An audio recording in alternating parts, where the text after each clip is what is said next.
Hello guys, welcome to my YouTube channel. আজকে তোমাদের সাথে একটা জিনিস শেয়ার করব। আমি মাসিবাড়ি গেছিলাম বেশ কয়েকদিন আগে। সেখান থেকে আমি মাসিবাড়ি থেকে কিছুগুলো গাঁদা ফুল নিয়ে এসেছিলাম। সেখানের ফুলগুলোর পাপড়িগুলো ছিঁড়ে আমি বাড়িতে লাগিয়েছিলাম। দাঁড়াও তোমাদের দেখাচ্ছি।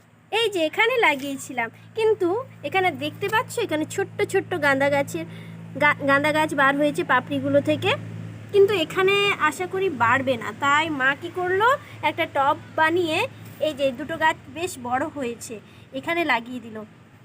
মা, এখানে লাগালে বাড়বে গাছগুলো? হ্যাঁ হ্যাঁ বাড়বে।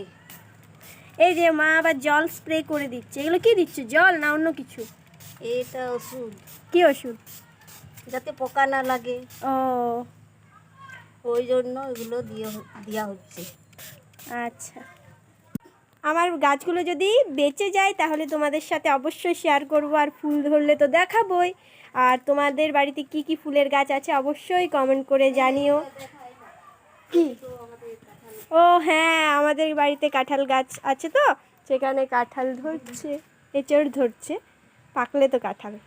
এই যে এঁচড় বার হচ্ছে, দেখতেই পাচ্ছ। আমাদের বাড়িতে অনেক ধরনের গাছ আছে, দেখো। এই যে ফুলের গাছ, করবী গাছ, এই যে জবা ফুলের গাছ, বিভিন্ন ধরনের গাছ কাকু এনে লাগায়, যদিও আমি সব গাছের নাম জানি না। এই যে মানি প্ল্যান্ট শুকিয়ে যাচ্ছে, কি করলে ভালো হয় বলবে? অ্যালোভেরা, পাথরকুচি। তোমাদের বাড়িতে কি কি গাছ আছে অবশ্যই কমেন্ট করে জানিও। আমিও চেষ্টা করি কিছু গাছ কিনে এনে বা বীজ কিনে এনে লাগানোর, কিন্তু আমাদের মাটিটা খুব একটা ভালো না, তাই গাছগুলো ভালোভাবে হয় না, ফুল ধরে না বা মরে যায়। কি দিলে ভালো হবে সেটা তোমরা কমেন্ট করে একটু জানিও প্লিজ। বাই।